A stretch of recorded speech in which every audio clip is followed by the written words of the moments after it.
Graça e paz, querido. Nós estamos aí na matéria Cura Divina, mais uma aula que está aí na plataforma, mais uma matéria do curso livre de teologia do Instituto Jáfia, e temos falado acerca de a palavra de Deus e a semente. E se você precisa de uma cura, você precisa plantar sementes de cura, você precisa plantar palavras de Deus no seu coração, regar essas palavras para que ela possa brotar e manifestar a cura na sua vida. Mas também vimos que Salomão declara que a palavra é saúde, é remédio para os que a encontram, né? É vida para os que a acham, e a palavra saúde ali no original, marpé, que significa remédio para os que a encontram. Então vamos relembrar aí o texto de Provérbios capítulo 4, versículo 20 em diante.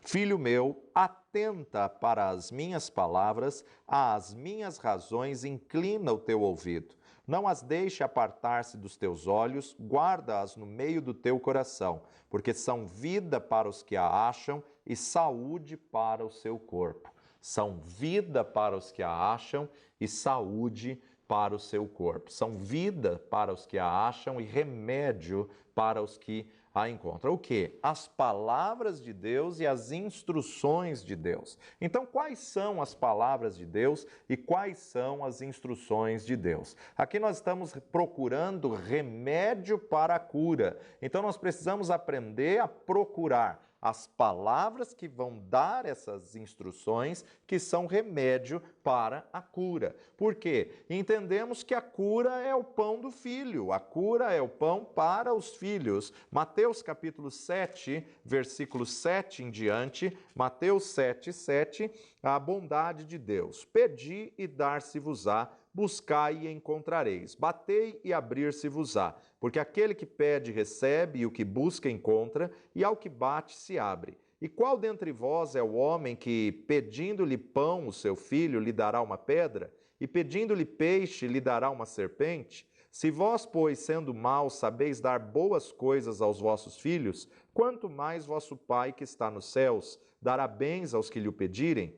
Portanto, tudo o que vós quereis que os homens vos façam, fazei-lo também vós, porque esta é a lei e os profetas. Então a palavra de Deus nos diz que se nós, sendo maus, sabemos dar boas dádivas, boas coisas aos nossos filhos, quanto mais o nosso Deus, que é o Pai bondoso, é um Deus tremendo, um Deus amoroso, com certeza Ele vai dar coisas boas àqueles que lhe o pedirem. Doença não é coisa boa. Então Deus não vai dar doença, Deus não vai colocar uma doença num filho para poder ensinar o seu filho alguma coisa, né? A doença ela é consequência do pecado. Quem veio para roubar, matar e destruir é Satanás. Deus pode sim pegar uma situação do que o diabo lançou uma doença e Deus pode transformar a maldição em bênção, num testemunho, num milagre. Deus pode transformar num ensinamento e num aprendizado. Mas Deus não vai usar a doença para poder fazer alguma coisa.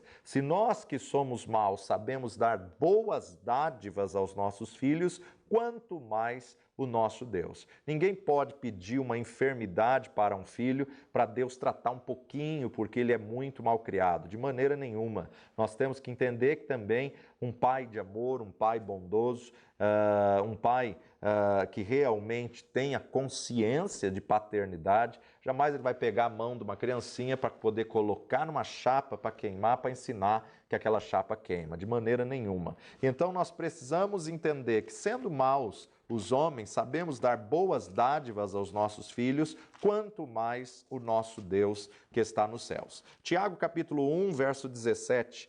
Toda boa dádiva e todo dom perfeito vem do alto, descendo do Pai das luzes, em quem não há mudanças nem sombra de variação. Segundo a sua vontade, ele nos gerou pela palavra da verdade, para que fôssemos como primícias das suas criaturas. Toda boa dádiva, todo dom perfeito vem do alto, vem dos céus, vem de Deus. O que é bom vem de Deus, o que é mal vem de Satanás. Doença não pode ser enviada do céu porque lá não tem doenças. Então, doença não é uma boa dádiva. Então, por isso, nós entendemos que não vem da parte de Deus, não vem do céu. Doença é uma coisa ruim. Ninguém fica contente com uma enfermidade, ninguém fica contente com uma doença. Se Deus é um Deus bondoso, muitas vezes as pessoas não entendem por que coisas ruins acontecem. Estamos aí sujeitos, estamos aí nessa terra, né? Estamos aí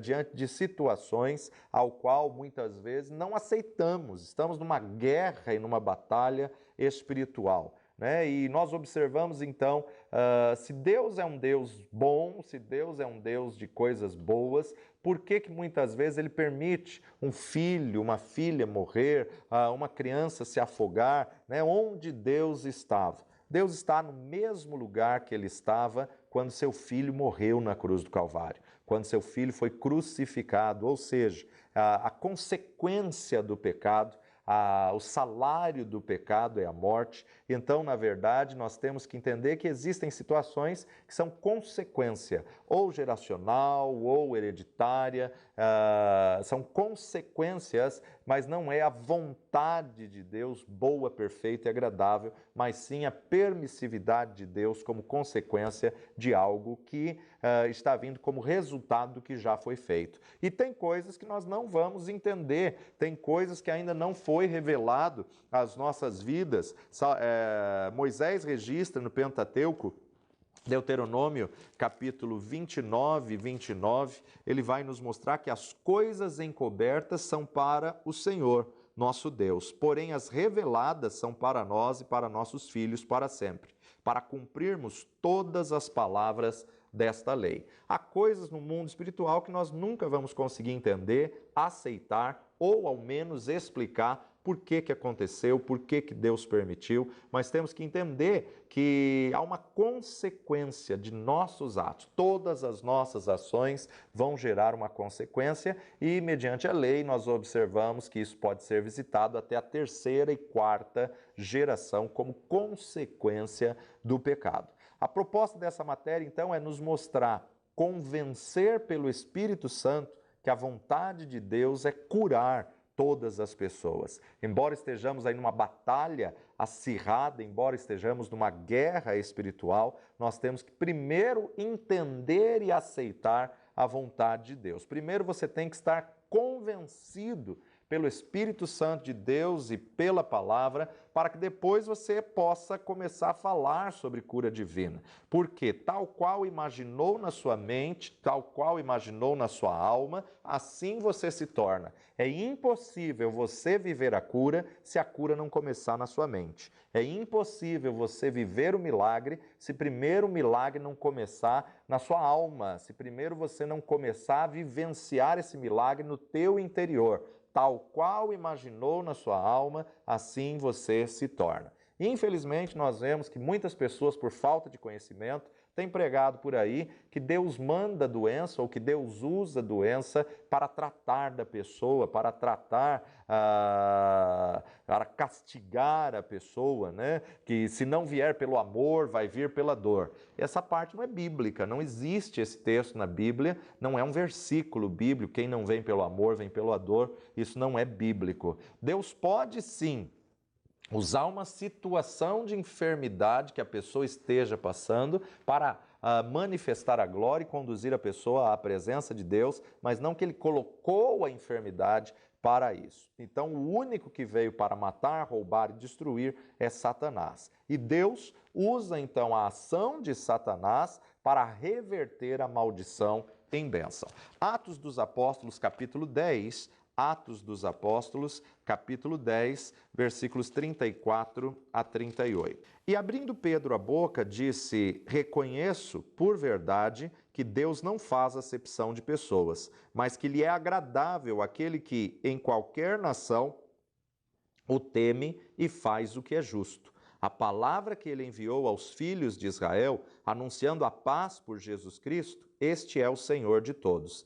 Esta palavra vós bem sabeis, veio por toda a Judéia, começando pela Galiléia, depois do batismo que João pregou, como Deus ungiu a Jesus de Nazaré com o Espírito Santo e com a virtude, o qual andou fazendo bem e curando a todos os oprimidos do diabo, porque Deus era com ele. Como Deus ungiu a Jesus de Nazaré com o Espírito Santo, Deus revestiu Jesus com a plenitude do Espírito, Deus revestiu o Senhor Jesus Cristo com a virtude, o qual andou fazendo o bem e curando todos os oprimidos do diabo. Veja que o texto registra que a opressão do diabo é como uma enfermidade. Jesus fazia o bem, curava todos e libertava os oprimidos do diabo, curando a todos os oprimidos do diabo, porque Deus era com Jesus. Jesus curava a todos, mostrando que a vontade de Deus é curar, mostrando que a vontade de Deus é restaurar. Por isso que o salmista Davi declara no Salmo 103, bendize a minha alma ao Senhor, e tudo que há em mim bendiga o seu santo nome. Bendize a minha alma ao Senhor, e não te esqueças de nenhum dos teus benefícios. É Ele que perdoa todas as tuas iniquidades e sara todas as tuas enfermidades. Ele perdoa e Ele sara. Ele perdoa as tuas iniquidades e Ele sara de todas as enfermidades. A vontade de Deus é curar, a vontade de Deus é sarar. O texto, Davi nos apresenta os benefícios, os bens, as coisas boas. Cura faz parte dos benefícios de Deus. Ele é o Deus que cura todas as enfermidades. Isso significa que não existe enfermidade que Deus não possa curar. Ele é Deus de milagre e de maravilha. Agora, nós temos que nos alinhar à vontade dele. Nós temos que nos alinhar à palavra dele e vivermos a palavra dele nas nossas vidas. Nós temos que mudar a nossa forma de pensar, mudar a nossa mentalidade e adequar a nossa mentalidade à palavra de Deus. A alma do ser humano é ingrata, a alma do ser humano não reconhece os feitos do Senhor. Davi, ele está dizendo que, na verdade, ele quer bendizer ao Senhor, agradecer ao Senhor. O motivo de Davi estar vivendo o milagre do rejuvenescimento na fase avançada da idade era justamente ter um coração grato, a gratidão. A alma do homem é ingrata e tem uma tendência de esquecer dos benefícios de Deus. Então o salmista declara que eu não me esqueça de nenhum dos teus benefícios. Deus estabeleceu no Antigo Testamento muitos memoriais. E cada memorial tinha um propósito de fazer o povo lembrar os feitos do Senhor. Deus, na verdade, sabia que o povo tinha facilidade de esquecer as bênçãos, o povo tinha facilidade de esquecer o que Deus tinha feito por eles, né? A ceia mesmo, ela é um memorial que todas as vezes que comerdes este pão e beberdes este cálice, relembrais a morte do Senhor até que ele venha. A ceia ela é um memorial para relembrarmos o amor de Deus, o que Jesus fez por nós na cruz do Calvário, a lembrança para o judeu, desde o momento em que saíram do Egito e foram possuir a terra prometida, a primeira ceia, quando na verdade eles sacrificaram um substituto, sacrificaram um cordeiro e em lugar da morte do primogênito, no arraial do povo hebreu, morreu um substituto, morreu um cordeiro que apontava a Cristo. E até os dias de hoje, nós observamos que o homem tem dificuldade de relembrar das bênçãos, relembrar dos benefícios. A alma do homem só pensa nela. A alma do homem só quer os benefícios e não se lembra de agradecer de tudo que o Senhor tem feito, de tudo que o Senhor já fez. Então, faça um memorial para não se esquecer dos benefícios do Senhor. Mateus capítulo 15, verso 21, Mateus 15, 21, nos diz, a mulher cananeia. E partindo Jesus dali, foi para as partes de Tiro e de Sidom, e eis que uma mulher cananeia que saíra daquelas cercanias, clamou dizendo, Senhor, filho de Davi, tem misericórdia de mim, que minha filha está miseravelmente endemoniada. Mas ele não lhe respondeu palavra, e os seus discípulos, chegando ao pé dele, rogaram-lhe, dizendo, despede-a, que vem gritando atrás de nós.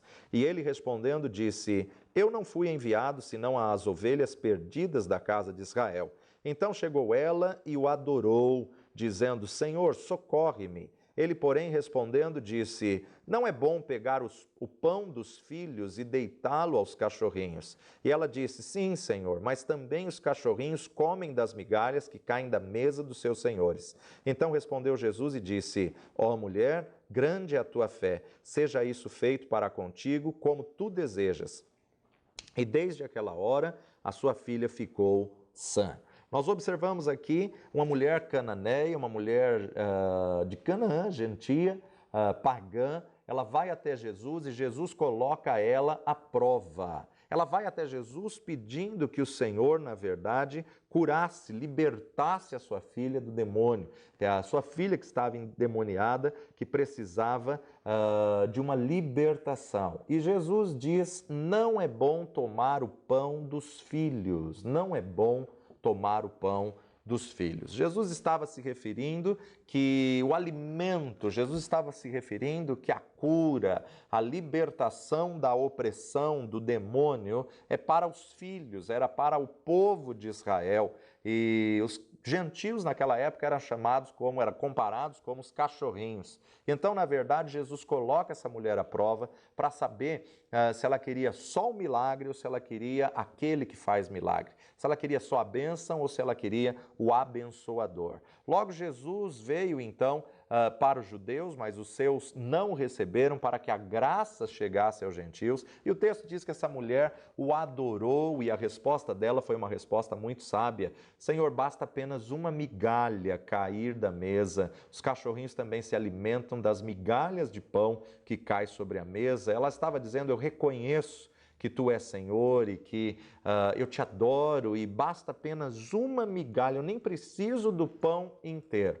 Mas a questão é que Jesus, através dessa situação, mostra que o pão é para os filhos. E é interessante que a fé dessa mulher causou uma boa impressão em Jesus. Ele sabia que, na verdade, pela resposta dela, ela demonstrou a sua fé e Jesus se impressiona. Ó mulher, grande é a tua fé, seja isto feito como tu desejas. E, na mesmo instante, a filha foi liberta. Filho representa aquele que se assenta à mesa. E aquele que se assenta à mesa, ele tem direito à refeição. Aquele que se assenta à mesa, ele tem direito ao pão. A palavra de Deus diz que Jesus é o pão da vida. E quando falamos de pão, estamos falando de sustento. Estamos falando de provisão, estamos falando de saúde. Jesus apresenta aqui que o pão é para os filhos. Então, o filho tem que ter o sustento, tem que ter a provisão,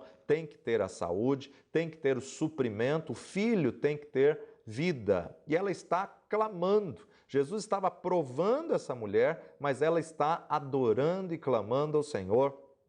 Não se esqueça que no período dos 4 evangelhos ainda está no período de lei, ainda estava na dispensação da lei. E outra informação interessante é que os judeus tratavam os gentios como cães, né? E o pão é para os filhos, não para os cachorrinhos. Era como se Jesus estivesse dizendo: não é bom eu tirar os pães daqueles que são filhos para dar aos cachorrinhos, ou seja, tirar aquilo que é direito daquele que é filho para dar àquele que não tem aliança. Mas a resposta dessa mulher foi muito sábia, foi maravilhosa. Em primeiro lugar, ela reconheceu que Jesus vinha para a nação de Israel e que Israel tinha a responsabilidade de levar a palavra aos outros povos.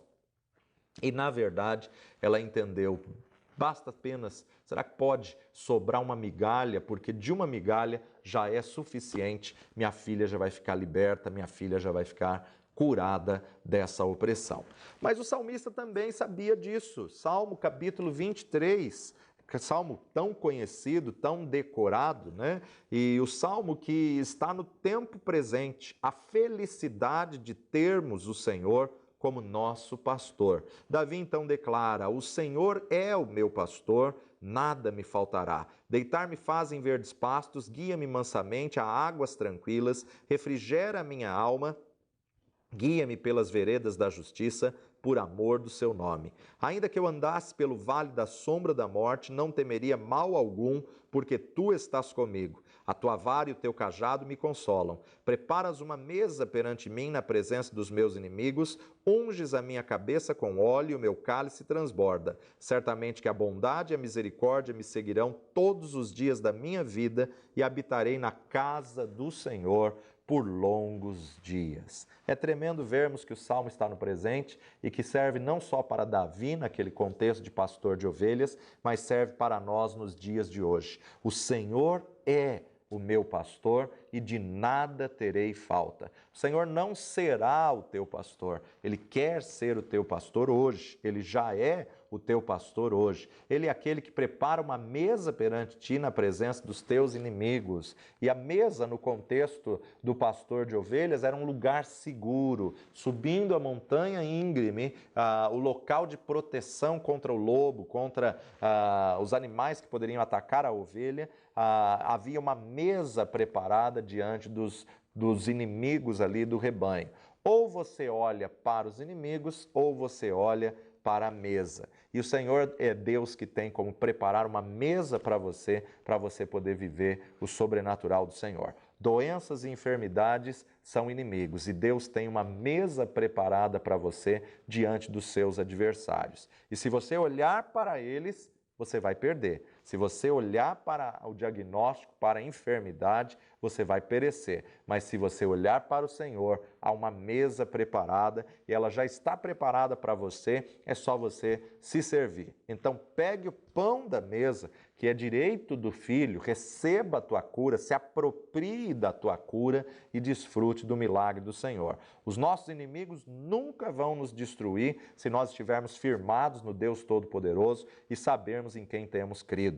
Por quê? Porque os inimigos vão ter que ver a glória do Senhor sobre a mesa, vão ter que ver a glória do Senhor na tua vida. Então, no caso de cura divina, não pense, um dia Deus vai me curar. Não, não pense dessa forma. O salmo é para o tempo presente, e então, na verdade, você tem que profetizar: o Senhor é meu pastor e de nada terei falta. Eu não vou ter falta de saúde, eu não vou ter falta de cura, eu não vou ter falta do milagre. Peça a Ele que prepare a cada dia uma mesa diante dos teus inimigos para que você possa viver o que Ele tem preparado para você. Unges a minha cabeça com óleo. Óleo aqui significa unção, a unção que quebra o jugo, a unção que lhe reveste, a unção que lhe dá autoridade. Para o rebanho, havia ali uma larva que era depositada no focinho da ovelha e que, se não tivesse óleo sobre a cabeça, essa larva iria subir até a mente, até o pensamento da ovelha e iria enlouquecer a ovelha. Mas Deus tem um óleo que te protege, um óleo que te reveste, um óleo que te dá autoridade, um óleo que quebra o jugo e remove todo o fardo. Então, o que tem na nossa mesa? Na nossa mesa tem que ter o pão. O pão é para os filhos. João capítulo 6, verso 33 a 35. Evangelho de João 6, 33. Porque o pão de Deus é aquele que desce do céu e dá vida ao mundo. Disseram-lhe, pois, Senhor, dá-nos sempre desse pão. E Jesus lhes disse, eu sou o pão da vida, aquele que vem a mim não terá fome, e quem crê em mim nunca terá sede. Jesus é o pão da vida, Jesus é o pão que desceu dos céus. A cura é um privilégio dos filhos, a cura é um benefício dos filhos. Jesus é o pão e aquele que se alimentar desse pão,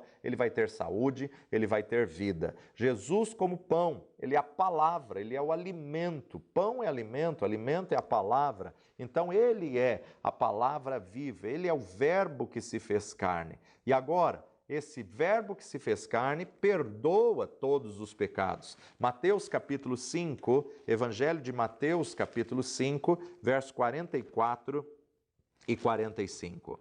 Eu, porém, vos digo, amai a vossos inimigos, bendizei os que vos maldizem, fazei bem aos que vos odeiam, orai pelos que vos maltratam e vos perseguem, para que sejais filhos do Pai que está nos céus. Porque faz que o seu sol se levante sobre maus e bons, e a chuva desça sobre justos e injustos. Pois, se amardes os que vos amam, que galardão tereis? Não fazem os publicanos também o mesmo? E se saudardes unicamente os vossos inimigos, que fazeis demais? Não fazem os publicanos também assim? Sede vós, pois, perfeitos, como é perfeito o vosso Pai que está nos céus. Então nós observamos que o perdão é uma via de mão dupla. Quando você perdoa o próximo, Deus te perdoa. E quando Deus te perdoa, na verdade você é livre de toda acusação, toda condenação e todo mal ou toda enfermidade. Há muitos momentos que Jesus curou a enfermidade que era consequência do pecado, que era consequência do erro. Então, por isso que muitas vezes Jesus dizia, vai e não peques mais. E então eles eram curados por uma ação de fé, mas eles tinham que manter a cura sem voltar ao pecado. Romanos capítulo 12, 14 a 21. Abençoai os que vos perseguem, abençoai e não amaldiçoeis. Alegrai-vos com os que se alegram e chorai com os que choram. Sede unânimes entre vós, não ambicioneis coisas altas, mas acomodai-vos às humildes. Não sejais sábios em vós mesmos. A ninguém torneis mal por mal, procurai as coisas honestas perante todos os homens. Se for possível, quanto estiver em vós, tende paz com todos os homens. Não vos vingueis a vós mesmos, amados, mas dai lugar à ira, porque está escrito, minha é a vingança, eu recompensarei, diz o Senhor. Portanto, se o teu inimigo tiver fome, dá-lhe de comer. Se tiver sede, dá-lhe de beber, porque fazendo isto, amontoarás brasas de fogo sobre a sua cabeça. Não te deixes vencer o mal, mas vença o mal com o bem. Então nós observamos aqui que a cura está sempre relacionada a perdoar o inimigo. A cura está sempre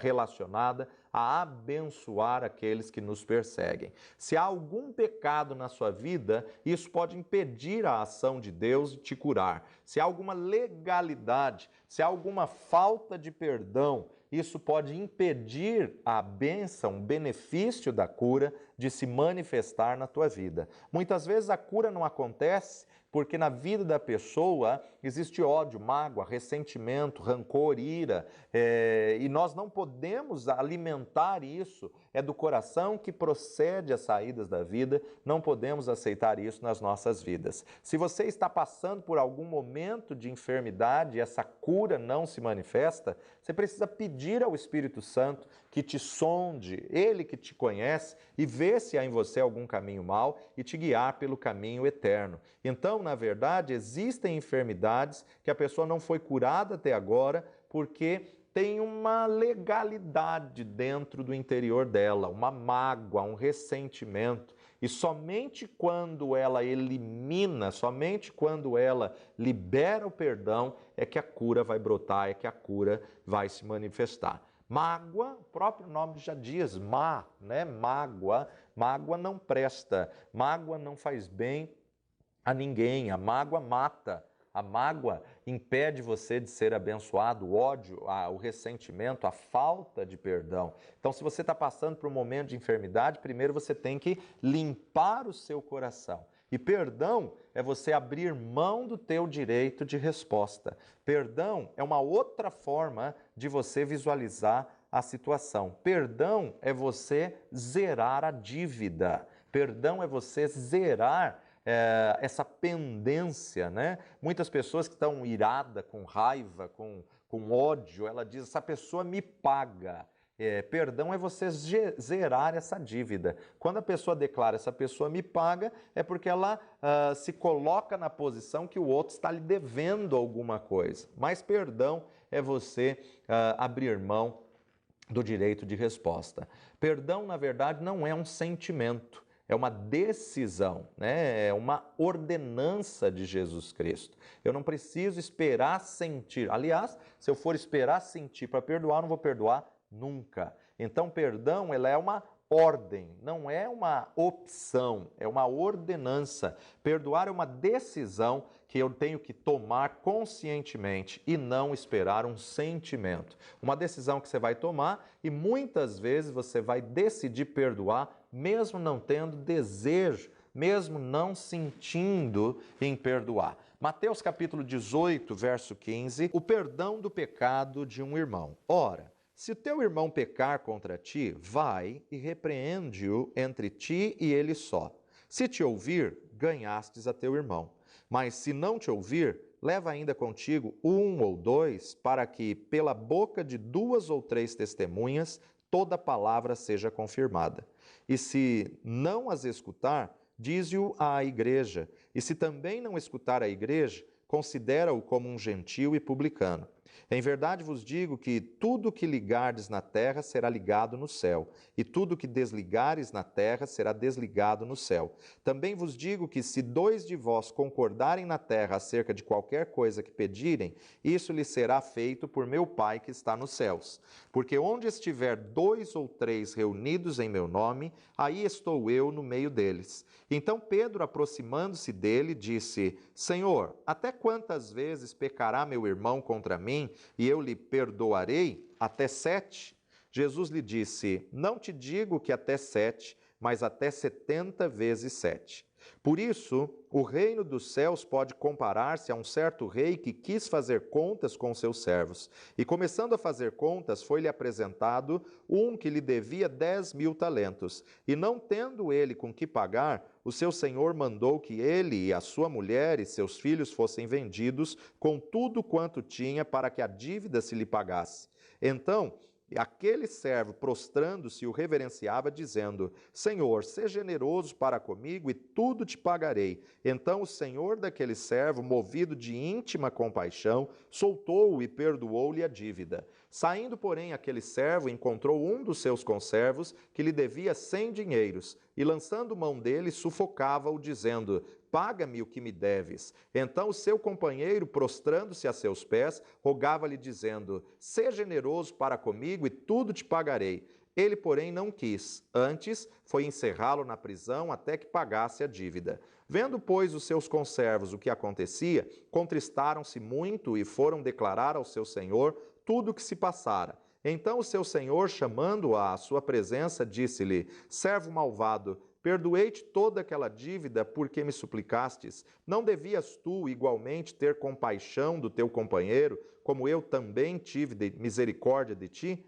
E indignado, o seu senhor o entregou aos atormentadores, até que pagasse tudo o que devia. Assim vos fará também meu Pai Celestial, se do coração não perdoardes cada um a seus irmãos as suas ofensas. Nós observamos aqui Jesus apresentando uma parábola, mas mostrando uma realidade, demonstrando através de uma história que nós devemos muito mais a Deus do que qualquer pessoa deva a nós. E assim como Deus nos perdoou, nós temos que perdoar ao próximo, porque se não perdoarmos ao próximo, não receberemos o perdão de Deus e Ele vai nos lançar nas trevas exteriores. Então observamos através dessa parábola que enquanto você não perdoa, o inimigo tem um direito legal sobre você.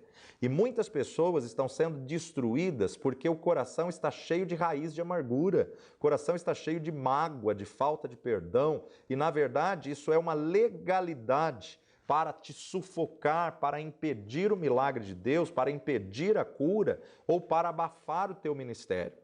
O perdão, ele é uma ferramenta que Deus nos deu para sermos livres de todo mal, para sermos livres de toda opressão. Pela falta de perdão, os atormentadores têm direito legal, têm a liberdade de atormentar a vida. Veja que, por ele não ter perdoado, o Senhor diz: entregarei aos atormentadores. Então, os atormentadores têm o direito legal sobre a vida daquele que retém o perdão. Por isso que temos um monte de cristão atormentado hoje em dia, por falta de perdão, por falta de liberar o coração. Agora, quando você perdoa, você abre mão do direito de resposta e você decide esquecer. Não é que você esquece, você decide esquecer. Há uma grande diferença. Quem perdoa não sofre de amnésia, quem perdoa decide esquecer. Assim como Deus. Deus não sofre de esquecimento ou de amnésia. Deus decide não lembrar, né? Dos teus pecados não me lembrarei mais. Então ele decidiu não lançar em rosto. Por isso que o perdão traz benefícios. Ou seja, nós entendemos que, como próprio Davi declarou, né, é ele que sara todas as nossas enfermidades, e é Ele que perdoa todas as nossas iniquidades. Isso que o salmista declara no Salmo 103 é uma promessa clara do Antigo Testamento sobre a cura física, sobre a cura corporal, sobre a cura, na verdade, do corpo, com base no caráter de Deus. Ele é Jeová Rafá, o Senhor que sara todas as enfermidades. Então fica claro aqui que a dimensão da cura prometida inclui especificamente a integridade física. O texto reforça a aliança de cura, porque a palavra no hebraico aqui é tachalou, ou seja, doenças, que vem da mesma raiz da palavra xalau. E xalau é a palavra usada também para doenças em Êxodo, capítulo 15, verso 26. Êxodo, capítulo 15, verso 26, nos diz: e disse: se ouvires atento à voz do Senhor teu Deus, e fizeres o que é reto diante de seus olhos, e inclinares os teus ouvidos aos seus mandamentos, e guardares todos os seus estatutos, nenhuma das enfermidades porei sobre ti, que pus sobre o Egito, porque eu sou o Senhor que te sara.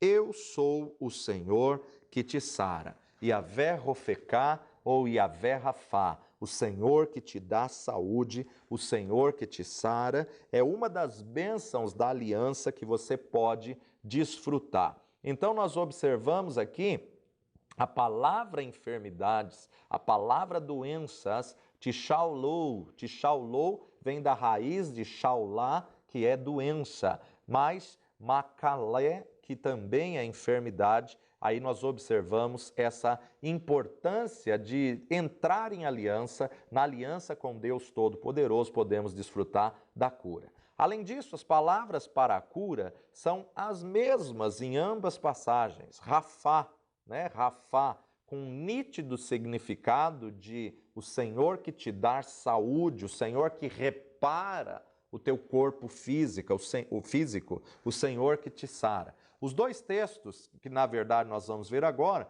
também têm um forte vínculo. Deuteronômio capítulo 19, verso 15, Deuteronômio 19, 15. Uma só testemunha contra ninguém se levantará por qualquer iniquidade ou por qualquer pecado, seja qual for o pecado que pecasse. Pela boca de 2 ou 3 testemunhas se estabelecerá o negócio. E 2 Coríntios, capítulo 13, verso 1, 2 Coríntios, capítulo 13, verso 1.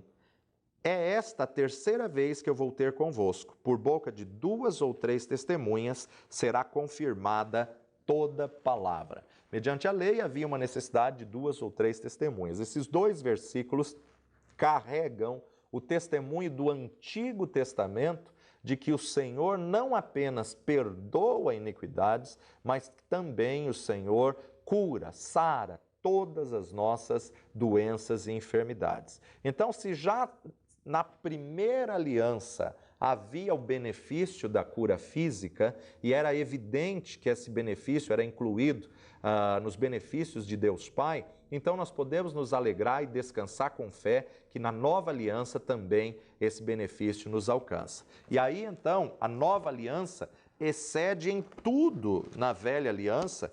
Se a antiga aliança fosse boa, não haveria necessidade de ter uma nova aliança. Mas se tem uma nova aliança, é porque na verdade ela excede em tudo. Então veja só, 2 Coríntios, capítulo 3, 2 Coríntios, capítulo 3, dos versículos 7 a 11. E se o ministério da morte, ou seja, o período da lei, gravado com letras em pedras, veio em glória, de maneira que os filhos de Israel não podiam fitar os olhos na face de Moisés, por causa da glória do seu rosto, a qual era transitória. Como não será de maior glória o ministério do Espírito? Porque se o ministério da condenação foi glorioso, muito mais excederá em glória o ministério da justiça. Porque também o que foi glorificado nessa parte não foi glorificado por causa desta excelente glória. Porque se o que era transitório foi para a glória, muito mais é em glória o que permanece. Então nós podemos estar certo que se havia cura na antiga aliança, que podemos mais dizer acerca da nova aliança, que é muito melhor do que a antiga aliança? Então nós podemos estar certos de que Deus em Cristo Jesus preparou uma provisão completa para o bem-estar da sua pessoa na totalidade, da sua pessoa por completo, espírito, alma e corpo. Mas temos que estar atentos que existem alguns empecilhos para a cura. Existem alguns empecilhos para a cura. O primeiro deles é a falta de conhecimento da palavra. O próprio Deus disse: o meu povo perece por falta de conhecimento. O povo tem perecido por não conhecer a verdade das Escrituras e o poder de Deus. Em segundo lugar, outro empecilho, grande empecilho para a cura, é a falta de perdão. É a falta de perdão. Aliás, muitos especialistas têm feito e comprovado pesquisas dizendo que muitas enfermidades psicossomáticas, a raiz delas é a amargura, né? Até o câncer, existem tipos de câncer que é ressentimento, mágoa, ódio, falta de perdão, pode gerar algum tipo de câncer. Outras pessoas não são curadas por tradição religiosa, porque ficam firmadas em tradição e acham que, na verdade, nesse tempo, nessa dispensação, não tem cura. Há outros que colocam como empecilho, eles não permitem Jesus tocar neles, né? Não deixam Jesus lhes tocar. Outros, por não transferir para Jesus as enfermidades, não se apropriar da realidade da nova criação, tendo certeza de que ele levou sobre si todas as nossas enfermidades. Há muitas pessoas que não têm sido curadas por não obedecer à verdade da palavra de Deus. E também um outro motivo por causa do pecado, né? O salário do pecado é a morte. Então, se a pessoa não se arrepende dos seus pecados, ela pode passar por enfermidades. E outros têm passado por enfermidades por desobedecer às leis naturais. Desobedecer às leis naturais, ou seja, ele não pode andar descalço, ele não pode tomar friagem e vive descalço, sem camisa, diante de uma geladeira, de um refrigerador, não se cuida, né? Nós temos que entender que o corpo vai até onde ele aguenta, então temos que tomar cuidado e não podemos quebrar as leis naturais do ser humano. Mas uma grande razão, um grande motivo por que as pessoas estão vivendo em doenças e enfermidades é a falta de andar em amor. A falta de andar em amor tem feito com que as pessoas vivam em enfermidade. Então nós temos que ter a certeza, a convicção de que a cura é a vontade de Deus para as nossas vidas. Quando você vê Jesus, você vê a vontade de Deus em ação. Os 3 anos e meio do ministério terreno de Jesus era para manifestar a vontade de Deus. Quando você lê os 4 evangelhos, você vê quantas pessoas Jesus curou. Se fôssemos fazer uma lista, nós vamos observar que é mais de 35 milagres de Jesus aparecem aí nos 4 evangelhos, nas manifestações messiânicas de Jesus. E interessante que desses 35 milagres que são relatados nos 4 evangelhos, pelo menos 28 estão ligados à área de cura e libertação. Pelo menos 28, a grande maioria. A grande parte do ministério de Jesus foi cumprir a promessa de Isaías, né? Libertar o cativo, curar o enfermo, restaurar o oprimido. A grande parte do ministério de Jesus foi cura e libertação. Ele veio para revelar a nós a vontade do Pai. Então entendemos que a vontade de Deus é nos libertar, a vontade de Deus é nos curar. Vamos ver alguns exemplos. João 8, 28, Evangelho de João, capítulo 8, verso 28, nos diz: Disse-lhe, pois, Jesus: Quando levantardes o Filho do Homem, então conhecereis quem eu sou e que nada faço por mim mesmo, mas falo como o Pai me ensinou. E aquele que me enviou está comigo. O Pai não me tem deixado só, porque eu faço sempre o que lhe agrada. Dizendo ele essas coisas, muitos creram nele. Muitos creram nele. Então Jesus somente falava e fazia o que ele via o Pai fazer. Então ele viu o Pai curar muitas vidas, então ele fazia o que ele viu o Pai fazer. Se Jesus curava, é porque o Pai também cura. Jesus estava sempre, constantemente, curando as pessoas, assim como ele continua até os dias de hoje, né? E eu tenho que aprender a tocar na orla de suas vestes, né? A mulher tinha 12 anos de uma hemorragia e tocou na orla de suas vestes. Como que eu toco hoje na orla das vestes de Jesus? Eu toco pela fé, através da palavra de Deus. Através da palavra de Deus, pela fé, eu posso tocar nas vestes de Jesus. E a fé vem ao ouvir e ouvir pela palavra de Jesus. Então eu só posso tocar em Jesus pela palavra hoje. João capítulo 6, verso 63. O Espírito é o que vivifica, a carne para nada aproveita. As palavras que eu vos disse são Espírito e vida. Então, através da palavra de Jesus, eu posso tocar em Jesus Cristo. Lucas capítulo 13, 10 a 16. A cura da mulher paralítica. E ensinava no sábado numa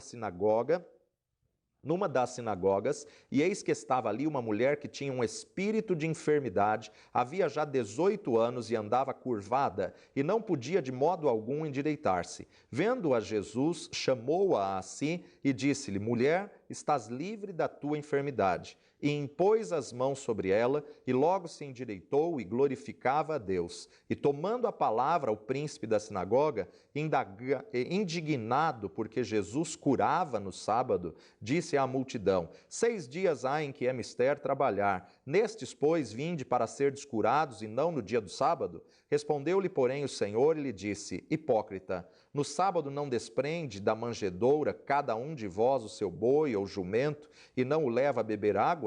E não convinha soltar desta prisão no dia de sábado esta filha de Abraão, a qual há 18 anos Satanás mantinha presa? Nós observamos aqui Jesus numa situação, numa ocorrência, que ele estava dentro da sinagoga ministrando e uma mulher que estava dentro da sinagoga. Ou seja, dentro da casa de Deus pode haver enfermos? Pode. E essa mulher vivia de um espírito de enfermidade que Satanás tinha aprisionado ela há 18 anos.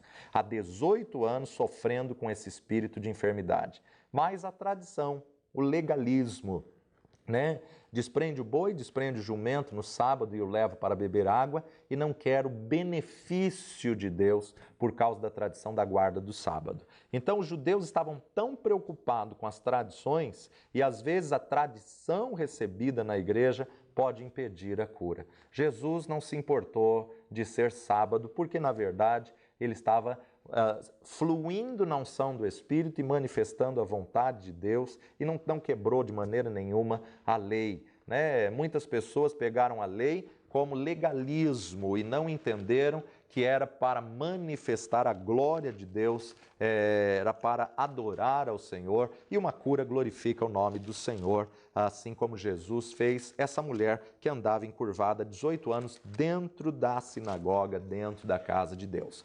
Marcos capítulo 7, versos 6 a 13. E ele respondendo disse-lhes: Bem profetizou Isaías acerca de vós, hipócritas, como está escrito: Esse povo honra-me com os lábios, mas o seu coração está longe de mim. Em vão, porém, me honram, ensinando doutrinas que são mandamentos de homens. Porque deixando o mandamento de Deus, retendes a tradição dos homens, como lavar dos jarros e dos copos, e fazeis muitas outras coisas semelhantes a essas. E dizia-lhes: Bem invalidais o mandamento de Deus, para guardardes da vossa tradição. Porque Moisés disse: Honra teu pai e a tua mãe, e quem maldisser ou a pai ou a mãe deve ser punido com a morte. Porém, vós dizeis: se um homem disser ao pai ou à mãe: aquilo que poderias aproveitar de mim é corbã, isto é, oferta ao Senhor, nada mais lhe deixais fazer por seu pai ou por sua mãe, invalidando assim a palavra de Deus pela vossa tradição, que vós ordenastes, e muitas coisas fazeis semelhantes a essa. A tradição pode invalidar a palavra de Deus na vida da pessoa, pode impedir o crente de receber a promessa, de receber o benefício, de receber a bênção da aliança. A tradição pode dizer que é a vontade de Deus que a pessoa fique doente, que Deus dá enfermidade para tratar a pessoa, que Deus põe enfermidade na vida da pessoa para ensinar e trazer a pessoa de volta aos seus filhos, como essa jargão que não é bíblico: quem não vem pelo amor virá pela dor. Isso não está na Bíblia. Então Deus não precisa usar a ferramenta do diabo para trazer a pessoa de volta à vontade dele. Deus não precisa usar a ferramenta do diabo para poder fazer a pessoa se posicionar. Lucas capítulo 6, versículo 18 e 19. Evangelho de Lucas 6, 18. Os quais tinham vindo para o ouvir e para serem curados das suas enfermidades, como também os atormentados dos espíritos imundos, e eram curados. E toda a multidão procurava tocar-lhe, porque saía dele virtude que curava todos. Saía dele virtude. Os doentes eram curados e os endemoniados eram libertos. Que o texto compare e equipara a mesma coisa, a manifestação da cura e a manifestação da libertação. Todos queriam tocá-lo e hoje nós também podemos tocá-lo através da palavra. Vinham para ouvi-lo e serem curados das suas enfermidades e queriam apenas tocar nele, porque dele saía poder que curava a todos. É a vontade de Deus curar a todos. Mateus capítulo 12, verso 15. Jesus, sabendo isso, retirou-se dali e acompanhou uma grande multidão de gente e ele curou todos. Ele curou a todos. Então Jesus, aonde ele chegava, ele curava todas as pessoas, demonstrando que a vontade de Deus é curar. Jesus fez o que o Pai ensinou ele para fazer. Jesus fez o que ele via o Pai fazendo. Então o desejo do Pai é curar a todas as pessoas, o desejo de Deus é curar a tua vida. Por isso, esse Deus de amor, que manifestou o seu amor entregando seu Filho na cruz do Calvário. João capítulo 3, versos 16 e 17. Porque Deus amou o mundo de tal maneira que deu o seu Filho unigênito para que todo aquele que nele crê não pereça, mas tenha a vida eterna. Porque Deus enviou seu Filho ao mundo, não para que condenasse o mundo, mas para que o mundo fosse salvo por ele. A vontade de Deus é salvar a todos. A vontade de Deus é curar a todos. Agora, assim como a vontade de Deus é salvar a todos, sabemos que nem todos estão salvos. Não porque não seja a vontade de Deus, mas porque a pessoa não recebeu de graça o que Deus deu gratuitamente. A saber, se com a tua boca confessares e em teu coração creres. Se você crê no teu coração e confessa com a sua boca, você tem que ter certeza da salvação. Agora, a salvação é para aquele que confessa, a cura também. Você tem que crer no coração e confessar com a boca.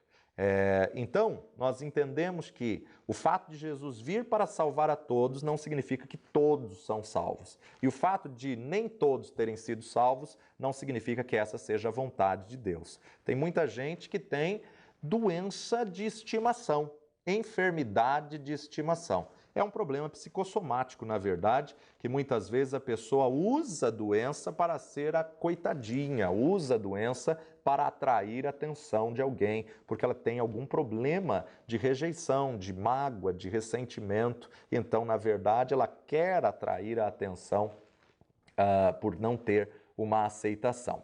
Vamos ver a cura do leproso. Mateus capítulo 8, Evangelho de Mateus capítulo 8, verso 1, nos diz assim: E descendo ele do monte, seguiu uma grande multidão, e eis que veio um leproso e o adorou, dizendo: Senhor, se quiseres, podes tornar-me limpo. E Jesus, estendendo a mão, tocou-o, dizendo: Quero, sê limpo. E logo ficou purificado da lepra. Disse-lhe então Jesus: Olha, não o digas a alguém, mas vai, mostra-te ao sacerdote e apresenta a oferta que Moisés determinou para lhe servir de testemunho. A questão aqui não é a capacidade de Jesus ou a habilidade de Jesus para curar. A questão aqui é a vontade ou a disponibilidade de Jesus na cura. Então Jesus mostra que a vontade dele, que a vontade de Deus é curar. Hoje, Jesus está disponível todo o tempo porque ele é a sua palavra. Todos sabem que Deus pode curar hoje, agora. Deus pode manifestar um milagre instantâneo, como ele também pode fazer por um processo, como um tratamento para manifestar a cura. Muitos questionam se Deus quer curar a todos. O foco central da cura desse leproso foi revelar a vontade de Jesus. Se queres, tu podes me tornar. Quero ser limpo. Então Jesus demonstra o querer de Deus ali e o leproso ficou curado, purificado. Ele adorou a Jesus porque ele reconheceu quem Jesus era. E aí então Jesus diz, vai e mostra-te ao sacerdote. Marcos capítulo 1, Evangelho de Marcos, capítulo 1, 40 a 45. A cura de um leproso. E aproximou-se dele um leproso que, rogando-lhe, pondo-se de joelhos diante dele, lhe dizia, se queres, bem podes limpar-me. E Jesus, movido de grande compaixão, estendeu a mão e tocou-o e disse-lhe, quero ser limpo.